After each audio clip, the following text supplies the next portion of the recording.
Hello everyone, welcome to pro preceptors. तो आज हम फाइनली गॉस लॉ पढ़ने वाले हैं।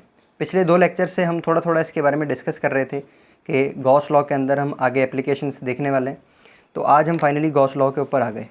ठीक है, तो गॉस लॉ क्या करता है? बेसिकली फ्लक्स और चार्ज के बीच में एक रिलेशन इस्टेब्लिश करता है। फ्लक्स और चार्ज के बीच में, ठीक है, किस तरह से रिलेशन इस्टेब्लिश करता है वो अपन पहले इसकी डेफिनेशन रीड कर लेते हैं। देखो, the total electric flux passing through a closed surface is equal to the ratio of total charge enclose by that surface to the permittivity of medium. मतलब किसी भी क्लोज सरफेस में से कितना फ्लक्स पास होगा। ठीक है, मान लो ये क्लोज्ड स्फीयर है। क्या है ये? एक स्फीयर है। ये एक स्फीयर है। ठीक है, क्लोज सरफेस का मतलब एक क्लोज सरफेस होनी चाहिए, 3D सरफेस। ठीक है, 2D सरफेस नहीं मानेंगे हम, 3D सरफेस को लेके चलेंगे। गॉस लॉ की एप्लीकेशन में भी हम देखेंगे कि हम आगे 3D सरफेसेस की ही बात कर रहे हैं। ठीक है, तो ये एक स्फीयर है और इस स्फीयर में से कितनी इलेक्ट्रिक फ्लक्स बाहर पास होगा, कितना इलेक्ट्रिक फ्लक्स पास होगा, वो डिपेंड करेगा इसके अंदर कितना चार्ज है। और किस तरह से डिपेंड करेगा? ठीक है, is equal to the ratio of total charge enclose by that surface to the permittivity of the medium. यानी कि टोटल चार्ज इसके अंदर जितना होगा डिवाइडेड बाय परमिटिविटी, वो हमारे फ्लक्स के बराबर होगा। ठीक है, तो फ्लक्स सिंपली मैं लिख दूं अगर, तो कितना चार्ज है इसके अंदर, मान लेता हूँ charge Q inside, summation Q लिख लिया, सिग्मा Q मतलब टोटल जितना भी चार्ज है उन सभी का सम। मान लो बहुत सारे पॉइंट चार्जेस हैं, Q1, Q2, Q3, है ना, हो सकते हैं इतने सारे Q4, तो उन सभी का सम होगा मेरा सिग्मा Q इन मतलब inside, divided by epsilon not. Epsilon not क्या है मेरा? परमिटिविटी ऑफ द मीडियम, यानी अगर एयर में लिखा है तो एप्सिलॉन नॉट होगा। ठीक है, समझ गए। और मैं सिग्मा का फॉर्मूला ये भी तो जानता हूँ, E.ds, जानते हैं ना हम ये। तो फिर फाइनली मैं इन दोनों को इक्वेट कर सकता हूँ और इस तरह से इसको लिख दूंगा। ये मेरा गॉस लॉ बन गया, sigma Q upon epsilon not. ये मेरा गॉस लॉ हो गया। ठीक है, क्लियर हुआ गॉस लॉ क्या करता है? गॉस लॉ क्या करता है, गॉस लॉ किस तरह से काम में आएगा, ये भी हम एप्लीकेशन में इसकी देखने वाले हैं। ठीक है, गॉस लॉ बेसिकली अगर हमको कोई पूछे कि क्या बताता है, गॉस लॉ सिंपली हमें किसी भी सरफेस के अंदर कितना चार्ज है और कितना फ्लक्स उसमें से निकलने वाला है।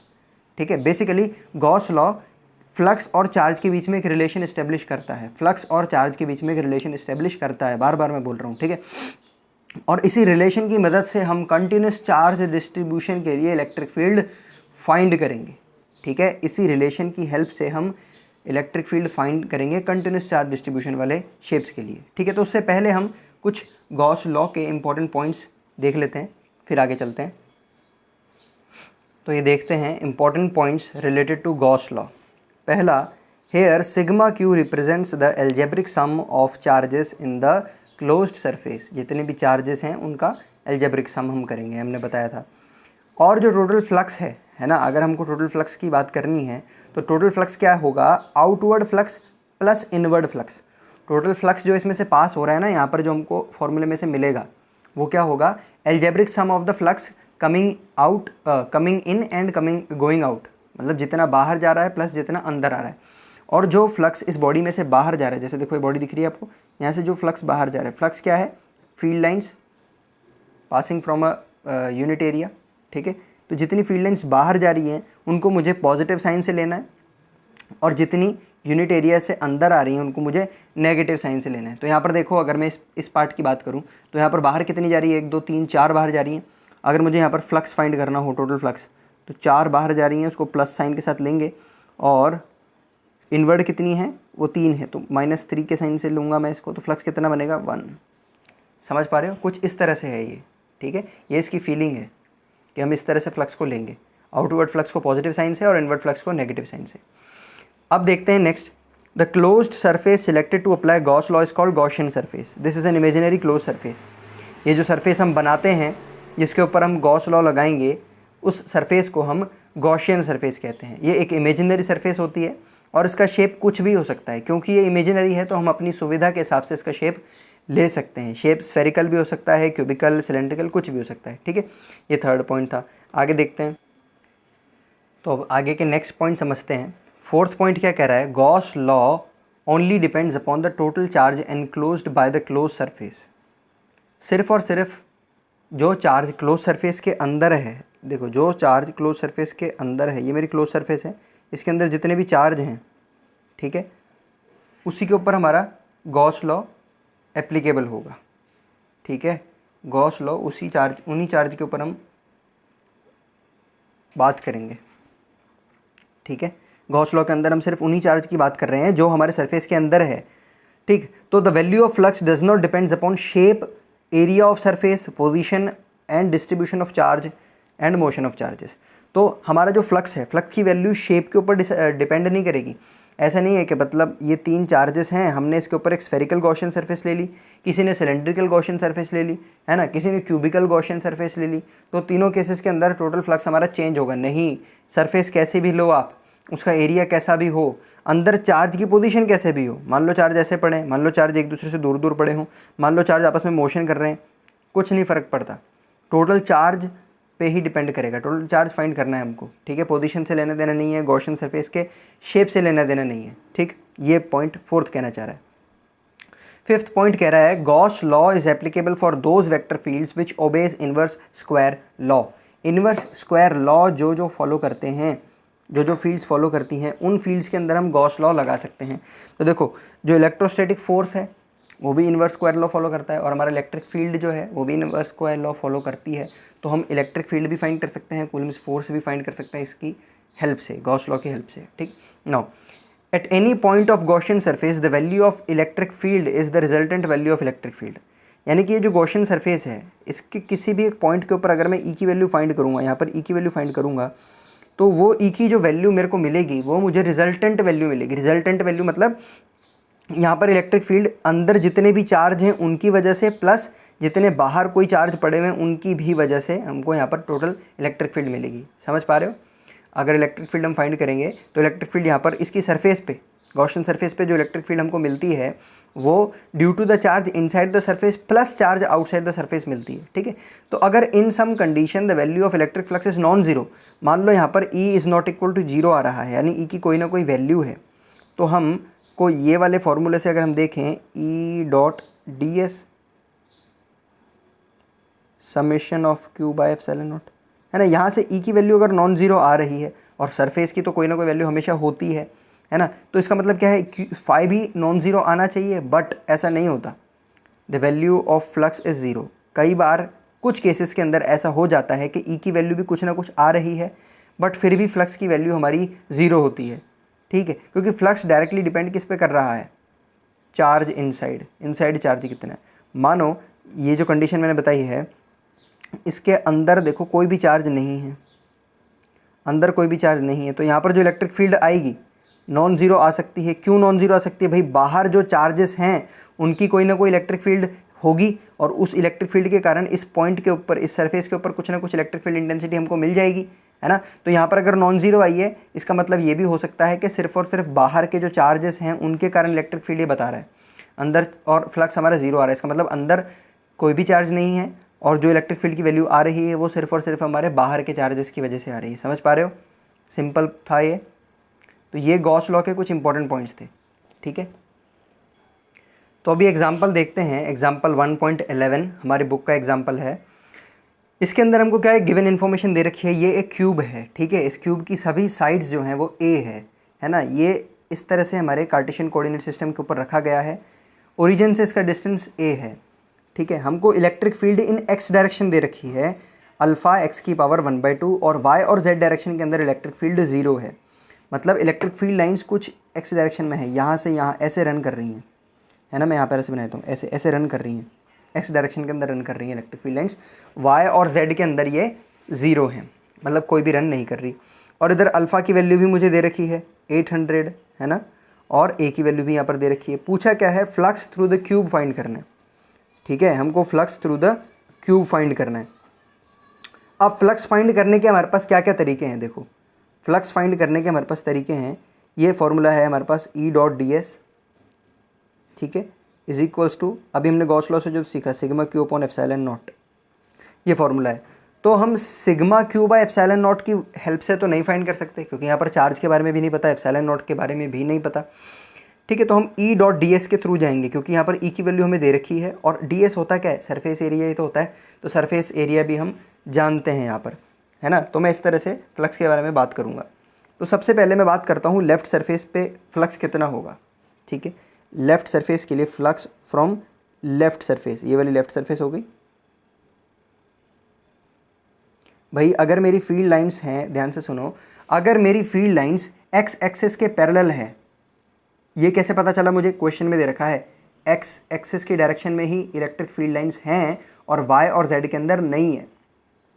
ठीक है, अगर electric field lines x axis के पैरेलल हैं तो ये डेफिनेटली हमारे किस किस को पास करेगी, सिर्फ इन दोनों सरफेसेस को, जिन सरफेसेस को मैंने शेड कर दिया है इसको पास करेगी। और इलेक्ट्रिक फ्लक्स क्या होता है, number of field lines passing through a surface placed perpendicular to the field lines. ठीक है, number of field line passing per unit area through a surface which is placed perpendicular to the field lines. ये हमने देखा था। Electric flux क्या होता है, कोई भी सरफेस है इलेक्ट्रिक फील्ड लाइंस के परपेंडिकुलर रखी हुई है तो उस सरफेस में से कितनी लाइंस पास हो रही हैं वो हमारा इलेक्ट्रिक फ्लक्स है।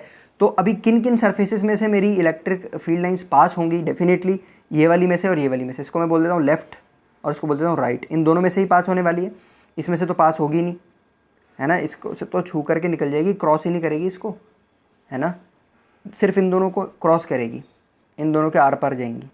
ठीक है, परपेंडिकुलर इन दोनों को ही कट करेगी इलेक्ट्रिक फील्ड लाइंस। ठीक है, समझ पा रहे हो यार। ये देखो छोटा सा एंगल बनाता हूँ, ये देखो इस तरह से एंगल बन रहा है 90, इस तरह से इसको 90 डिग्री पर काटते हुए ये जो लाइन है ये पार हो रही है। तो यहाँ पर एक बार मैं लेफ्ट सरफेस के लिए फ्लक्स निकालूंगा, एक बार राइट सरफेस के लिए फ्लक्स निकालूंगा, दोनों को ऐड कर दूंगा और आंसर आ जाएगा। ठीक है, तो लेफ्ट सरफेस के लिए मैं फ्लक्स निकालता हूँ E dot surface delta S लिख लेता हूँ, या ई डॉट एस भी लिख सकता था, कोई प्रॉब्लम नहीं है ना। अब जैसे ई यानी कि ई कौन सी फील्ड लाइंस होगी, एक्स वाली। ठीक है, ई एक्स वाली ही होगी। ठीक है, तो यहाँ से मैं ई एक्स की वैल्यू पुट कर लेता हूँ एक बार, या चलो इसको एक बार इलेक्ट्रिक फील्ड ई लेफ़्ट रहने देता हूँ। ठीक है, एक बार के लिए मैं इसको ई एल रहने देता हूँ और यहाँ पर सरफेस की वैल्यू लिख देता हूँ। ठीक है, क्योंकि ये भी देखो मैंने इसको ई एल क्यों लिखा, क्योंकि इसकी भी वैल्यू चेंज होगी। लेफ्ट सरफेस के लिए अलग वैल्यू रहेगी, राइट सरफेस के लिए अलग वैल्यू रहेगी, क्योंकि ये एक्स पे डिपेंड करती है ये। ठीक है, तो मैंने इसको यहाँ पर लिख देते, इससे पहले मैं लिख ही लेता हूँ यहाँ पर साइड में, आपको बता देता हूँ ई एल क्या होने वाला है। जो लेफ्ट सरफेस है वो ओरिजिन से कितनी डिस्टेंस पे है, ए डिस्टेंस पे, तो यहाँ पर एक्स की जगह हम ए पुट कर देंगे, alpha a raise to the power 1/2। और ई आर, अगर मैं राइट सरफेस के ऊपर कितनी इलेक्ट्रिक फील्ड इंटेंसिटी है ये फाइंड करूँगा, तो अल्फ़ा और यहाँ पर एक्स यानी डिस्टेंस, तो यहाँ पर डिस्टेंस कितना है, ए प्लस ए कितना हो गया 2a, तो अल्फ़ा 2a की पावर 1/2। ऑलराइट, अब समझ में आया। तो यहाँ पर मैं इसको ऐसे लिख दूंगा, ई एल की वैल्यू अब मैं लिख सकता हूँ alpha a raise to the power 1/2 dot surface कितना है, इसका एरिया कितना है, a इंटू ए स्क्वायर। ठीक है, नेक्स्ट स्टेप के अंदर डॉट हटेगा तो कॉस थीटा आ जाएगा, alpha a raise to the power 1/2 dot a square, अब ये डॉट हट गया ना, कॉस थीटा। अब ये कॉस थीटा क्या होता है, कॉस थीटा हमारा एरिया वेक्टर के बीच में और इलेक्ट्रिक फील्ड लाइन के बीच में एंगल होता है। तो यहाँ पर देखो एरिया वेक्टर किस तरह से बनेगा, इस तरह है, इस डायरेक्शन में बनेगा, ये एन कैप एल लिख देता हूँ मैं। ठीक है, इस तरह से बनेगा। तो इन दोनों के बीच का जो एंगल होने वाला है वो कितना होने वाला है, 180 बनेगा। समझ पा रहे हो, देखो ये मेरी इलेक्ट्रिक फील्ड इस डायरेक्शन में जा रही है, बिल्कुल एग्जैक्टली इस तरह, इस डायरेक्शन में, और ये मेरा एरिया वेक्टर इस डायरेक्शन में, एंगल कितना बन रहा है दोनों के बीच में, 180 डिग्री। तो डेफिनेटली मैं यहाँ पर लिखने वाला हूँ alpha a raise to the power 1/2 a raise to the power 2 cos 180, और कॉज 180 कितना होता है, कॉज 180 होते हैं -1, तो मैं लिख दूंगा माइनस अल्फ़ा ए की पावर 1/2। अभी मैं ना इसको मल्टीप्लाई नहीं कर रहा, इसको मल्टीप्लाई करके जैसे एलसीएम लेकर के वैल्यू नहीं लिख रहा, क्योंकि आगे पता चलेगा हमको। ये मैंने लेफ़्ट निकाल लिया। अब मैं राइट की बात करता हूँ, फाई आर, राइट सरफेस से कितना फ्लक्स होने वाला है, E R dot delta S, यानी जो भी सरफेस है मेरी, ई आर की वैल्यू यहाँ से डायरेक्टली मुझे पता है अल्फ़ा 2a की पावर 1/2, और सरफेस की जगह मैं कितना लिख दूंगा, वही ए स्क्वायर। नेक्स्ट डॉट हटेगा, अल्फ़ा 2a की पावर 1/2 ए कॉस, अब यहाँ पर कितना है देखो, इसका एरिया वेक्टर कैसे रहने वाला है, एन कैप राइट इस डायरेक्शन में। तो यहाँ पर जो मेरा एंगल थीटा बनेगा यहाँ पर जो एंगल थीटा बनेगा वो 0 होगा। तो cos 0 कितना होता है 1, cos 0 1 होता है ना। तो यहाँ पर मेरा 1 आ जाएगा, अल्फ़ा 2a की power 1/2 multiply by a square, phi R हो गया, है ना। बट मुझे क्या फाइंड करना है, flux through the cube, total flux find करना है। मैं यहाँ पर लिख देता हूँ टोटल फ्लक्स, वो हो जाएगा मेरा राइट का फ्लक्स प्लस लेफ़्ट का फ्लक्स, ऐसे तो होता है राइट का फ्लक्स और लेफ़्ट का फ्लक्स। तो देखो राइट के फ्लक्स की अगर मैं बात करूँ, सिंपली इसको वैल्यू मैं लिख लेता हूँ डायरेक्टली ऐसे, फिर जो कॉमन होगा उसको बाहर निकाल लेंगे। 2a की power 1/2 a square plus phi L की वैल्यू कैसी आई, माइनस के अंदर आई, अल्फ़ा a की पावर 1/2 a स्क्वायर।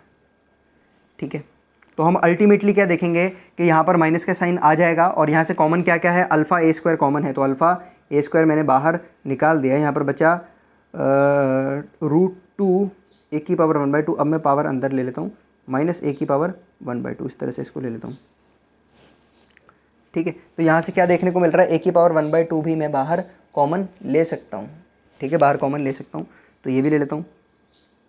ठीक है, अभी a की पावर 1/2 और a की पावर 2 है बाहर, a की पावर 1/2 ले लूँगा और a की पावर 2 ऑलरेडी है, तो एलसीएम लेंगे तो क्या होगा, जैसे बेस सेम है तो पावर ऐड हो जाती है, तो a की पावर हमारे पास आ जाएगी ऊपर 5/2।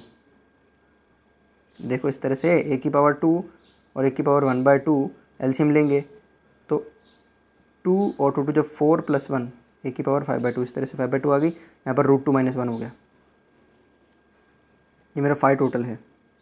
ठीक, अब देखो यहाँ से एक चीज़ ये सीखने वाली है कि जब हमने प्रॉपर्टीज़ पढ़ी थी, मतलब हमने important points related to Gauss law पढ़े थे, तो उसमें मैंने क्या लिखा था, सेकंड पॉइंट टोटल फ्लक्स किस तरह से होगा, फ्लक्स लीविंग मतलब outward flux minus inward flux. अब ऑटोमेटिकली वैसा हुआ कि नहीं हुआ, देखो आउटवर्ड फ्लक्स ऑटोमेटिकली पॉजिटिव आ रहा है और इनवर्ड फ्लक्स को अपने ऑटोमेटिकली अपन ने क्या करा, अपन तो सॉल्व कर रहे थे प्लस मान करके ही, पर क्या हुआ यहाँ पर थीटा हमारा इस तरह से आ गया 180, यहाँ पर आ गया थीटा 180 आ गया और ये ऑटोमेटिकली नेगेटिव हो गया। ठीक है, तो नेगेटिव हो ही जाता है ना। अगर हमको इतना ज़्यादा नहीं जाना, मान लो हमको ये थीटा वगैरह नहीं लिखना, डायरेक्टली अगर हमको करना हो, एमसीक्यू टाइप का क्वेश्चन हो, तो हमको डायरेक्टली ये देख लेना है कि हाँ भाई गॉस लॉ हमको कैसे बताती है कि जो फ्लक्स लीव करेगा उसको पॉजिटिव लेना है, जो एंटर करेगा नेगेटिव लेना है। इस तरह से हम यहाँ पर कर सकते हैं। ठीक है, और इलेक्ट्रिक फील्ड लाइन इस तरह से आ रही थी अगर, तो पता है लेफ़्ट सरफेस में एंटर करेगा तो यहाँ पर जो भी फ्लक्स होगा वो नेगेटिव होगा, राइट सरफेस से लीव कर रहा है तो ये पॉजिटिव होगा। तो इस तरह से मेरे पास यहाँ पर वैल्यू आ गई है। और अब क्या करना है, अल्फ़ा की वैल्यू मैं यहाँ पर पुट कर दूँगा 800, ए की वैल्यू भी पुट कर दूँगा 0.1, 5/2 √2 - 1। सारा कुछ सॉल्व करने के बाद मुझे आंसर यहाँ पर मिलेगा 1.05 Newton metre square per coulomb total flux है। ठीक है, फर्स्ट पार्ट क्लियर हो गया, अब दिख रहा होगा। फर्स्ट पार्ट मेरा क्लियर हो गया, टोटल फ्लक्स आया 1.05, ये इसको बस सॉल्व करना है, अपन को मल्टीप्लाई करना है, आंसर अपने आप आ जाएगा। तो ये फर्स्ट पार्ट मेरा यहाँ पर क्लियर हो गया।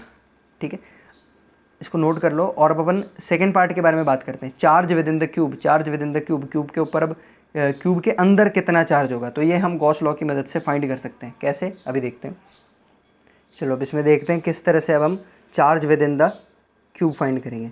तो वही गॉस लॉ की तरफ आते हैं हम। गॉस लॉ क्या था, E.ds। जब भी गॉस लॉ लिखना होगा ना पूरा लिखेंगे हम, ताकि हमको अच्छे से तरह से याद हो जाए। सिग्मा क्यूब एप्सिलॉन नॉट, ये था फर्स्ट पार्ट के अंदर, हमको यहाँ से यहाँ तक का काम आया। अब हमको क्या काम में आएगा, ये वाला पार्ट और ये वाला पार्ट काम में आएगा। ठीक है, तो यहाँ पर देखो फाई = कितना हो जाएगा, सिग्मा क्यूब एप्सिलॉन नॉट, ये है। यहाँ पर अगर इसकी फाई की वैल्यू मुझे पता है, एप्सिलॉन नॉट की वैल्यू पता है। ठीक है, अगर कुछ भी नहीं बताया कि हमारा मीडियम कौन सा है, तो हम उसको एयर ही मानेंगे, वैक्यूम ही मानेंगे ना। तो 8 की वैल्यू वही, एप्सिलॉन नॉट की वैल्यू वही रहेगी, 8.85 10⁻⁻12 रहेगी।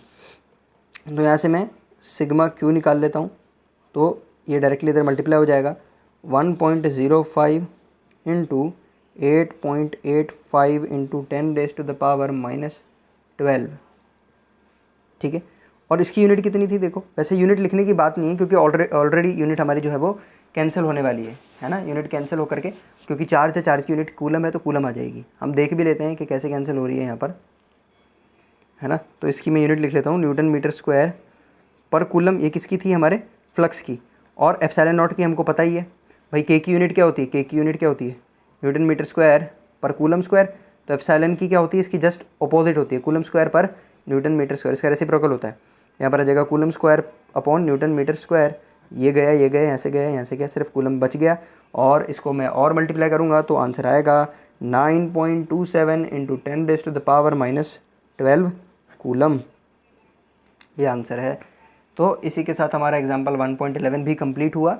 आई थिंक आपको गॉस लॉ समझ में आया होगा, और किस तरह से गॉस लॉ के ऊपर जो न्यूमेरिकल्स हैं वो हमको करने हैं वो भी समझ में आया होगा। तो वीडियो अच्छी लगी तो ज़रूर इसको लाइक करें, शेयर करें, चैनल को सब्सक्राइब करें। मिलते हैं नेक्स्ट लेक्चर में, तब तक के लिए thank you and good bye.